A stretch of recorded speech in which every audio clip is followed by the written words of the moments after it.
You want to refer to the business plan. The idea is that you're just going to keep sticking to the business plan.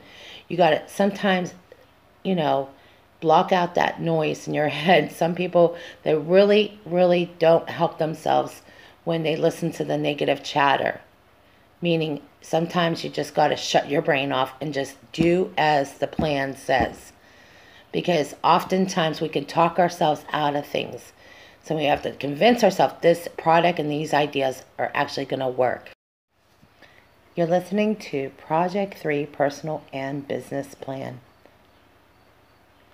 You will see more of these trainings because we like to think that we can get on to the same plan. And it all begins with ideas.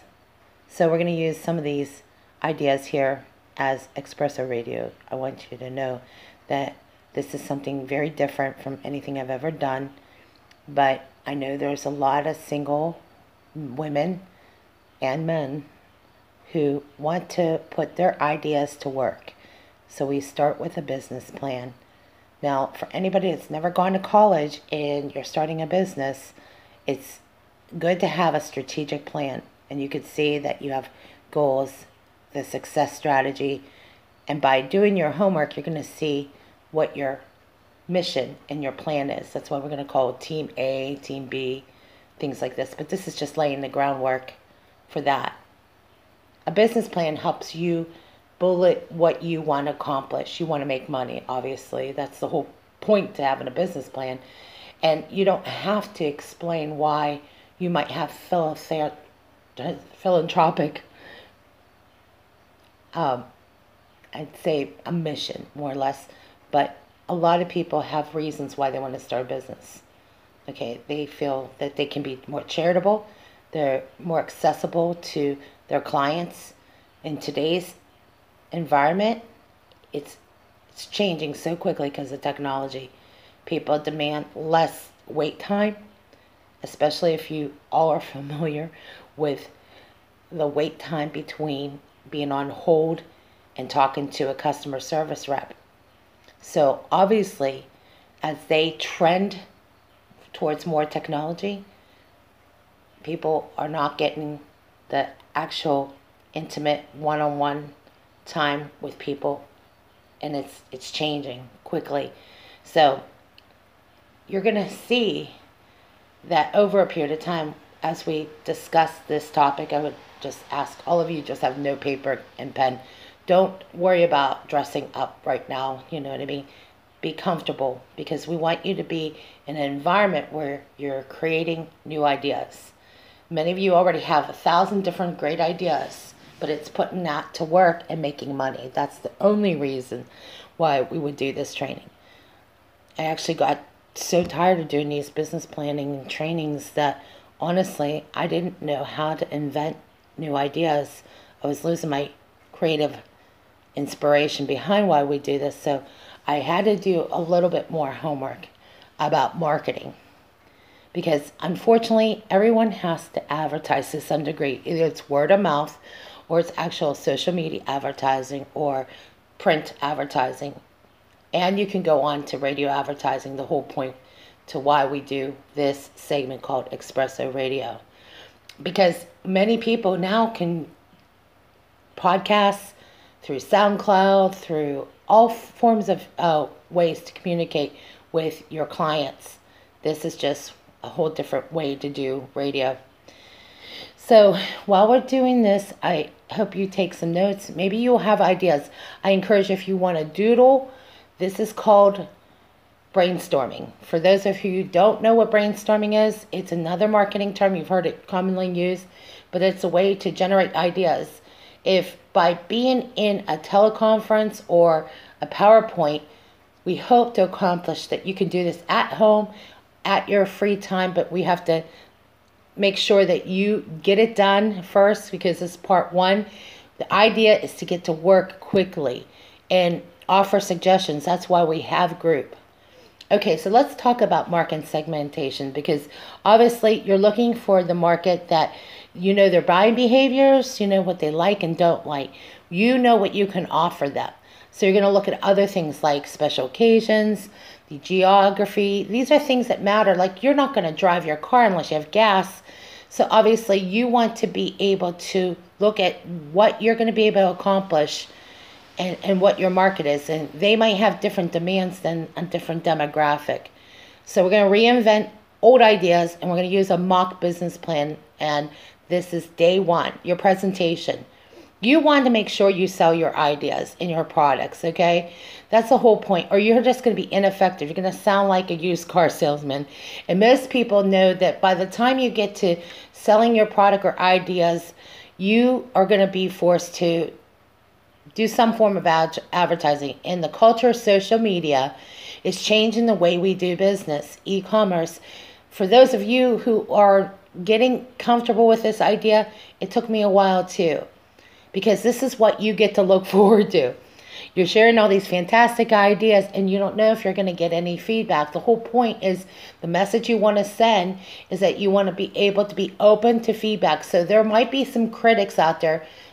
There's a few words for it, and I found the Urban Dictionary for trolls. Okay, once you can weed that stuff out, the whole point to it is that the idea is to become entrepreneurial, be able to sell your ideas quickly and efficiently. You don't want to have to over-explain your products.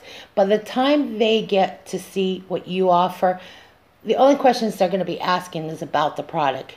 Of course, you're going to be you want to be presentable. So, of course, you know, there are other things you have to do personally that I believe you should incorporate in your business plan, because you are as much as important to that product as the product itself. Meaning, you got to dress the part, you got to look the part. Many people say, like, I don't want to go through all this work, but you do. And there are two ways to look at business today. You're either going to be an employee, or you're going to be a CEO of your company. And I learned this through various amounts of training. I used to work at WorldCom back in 1999. I went to a lot of elaborate trainings, and I wore the title, but my paycheck did not reflect my title. So the job title, while nice, I wanted an income that really supported the job title, because if I was going to be an executive, I wanted to have the kind of financial backing without having to go broke. I was working 2 jobs, sometimes 3 jobs, and still am, because I'm going back to school. And the whole point to why I'm doing this is I've failed miserably, fell right on my face, and I got tired of being broke. Okay, it's a mentality too. After a while, you sense that, for at least I know. Let me speak for myself. It's a lot easier to speak for myself. But I used to get to the point, all my great ideas were thrown away. I had to throw away good ideas. It was either through advertising, which we'll discuss, storyboards. That's why I emphasize you must do these trainings, because I think for those of you who've gone to college, you've taken these notes, this is a Business 101 class, literally. For those people who don't go to college, this is just all things that we've learned in class, okay? So Team A and Team B, you're going to have a whole different strategy for each of your mock business plans. So let's go there, because when I get to the red point, you can stop the tape and start your business plan. Okay, so you're back here, and you've arrived to the point that now you got to get your business plan. You have a mock business idea. So what I want you to do is get that piece of paper out and draw either a tree or a light bulb. And all that, you're putting the first page to your presentation. We're going to use Espresso Radio as an example. Now, I've been wanting to do this for a while, but I waited for a while on this. But okay, Espresso Radio. You know Facebook, social media. Of course, the culture in social media is the type of people you're going to attract to your idea. By doing radio, all you're doing is really selling the radio, the ratings, the numbers, and they do graphs and charts and things like that. But there's more to Espresso Radio. So we want to use more of a educational tool. Okay, so that's part of what espresso radio is, that you can do this at home, drink a cup of coffee or espresso, and do your training right there. And this is a whole different type of training because we're not doing live radio shows. We're not talking about news segments and stuff. There's plenty of that today. In fact, it's getting bad press nowadays, literally. But when we talk about educational tools, this is a way to support innovative people that are just losing hope. They feel like they're in the same place they were when they started, and they may have thrown away a lot of money, great ideas. They've gone to Pinterest, they've gone to Facebook, they've gone to Twitter, they've gone all over the social networks, and they're just like, okay, listen, I got my fill of this. I love essential oils, but how do I sell it? Or I love this product, this new shampoo. I want to sell it, but I have to do more than just sell shampoo. What I'm saying is that when we get into talking about the Maslow hierarchy needs, which to me is like the tree, it's like, it looks like a pine tree if you look at it, but it breaks down the basic needs to all the way up to the self-actualization. Meaning, if you can meet all 5 of these needs, your product most likely will sell. And if you haven't taken a business management class or you haven't gone to college, you really just need to know the basics. I would encourage you to take the class in college. Take the summer course. Take the 101 course. Any of you have business marketing, advertising, you know that storyboards are important. So we're going to show you an example of our storyboard. I call it the Ad Mimi. A lot of you might have seen some of my ideas. I've done my own graphics. I had to learn how to do this all over by myself, and I have to tell you, it hurt.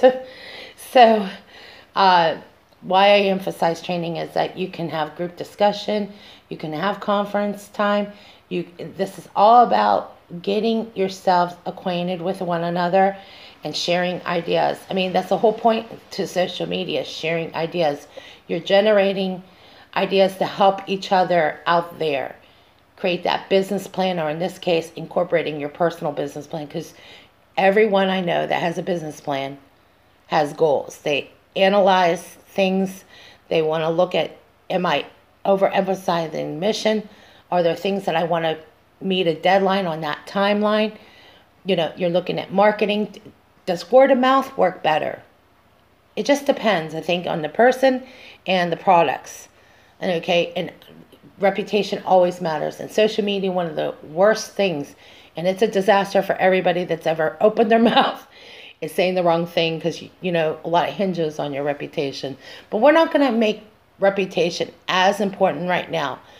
By now, your product is what you want to sell. Okay, you are trying to sell a product that's meet all the standards, all the legal requirements, I would say. You know, you want to, basically you're trying to go into a legitimate business, and you want to talk to the business associates within your, let's say, community. Okay, so you want to go to business meetings, you want to go to possibly the Chamber of Commerce. There are options for you. You might have to get together and plan this out, but you want to research your area. Why are you going to sell coffee in this area using espresso radio? Is that, or you want to go into an area where you know you are really going to be able to capture a lot of attention in this area because you're unique. What I'm saying is a lot of companies, they are in business areas, or they're in districts that they know that they're going to create volume. Now, the ones that have name recognition, like let's just use Whole Foods for example. Say you want to start your own organic product line. Okay, you most likely might want to pitch this idea to Whole Foods, because I know a lot of people have, but it's not that it's not successful, it's very hard to do. We got into Sam's Club in 2009. Okay, I actually pitched a lot of these great ideas with another person, and I recognize how hard it is to sell to Sam's Club just to get a corner aisle. It's like supposed to be location, location, location, right? Well, in Sam's Club, the location is to be able to put your, I would say, demonstration in front of the hot sellers. Like, it's all about where you position your product. And they do this on TV, they do this in radio advertising, etc. But I wanted to see our product right there in front of the aisle where all the customers can see it, meaning people traffic. Now, it's a lot different when we're talking about e-commerce, because now you got eBay, you can put your product up there and you're hoping to generate as much volume to your site, like they call it traffic. So to me, in a practical sense, I want to work less. I want to be able to have time with the people around me. I want to involve them. If I want to do a family business, I want to involve my family in the business. And I want them to see where we could do things differently. Okay, so we have some goals and we have some ideas. Now, how do we put those goals and ideas to work? Well, it starts with little things. To me, if you're really not liking where you're at,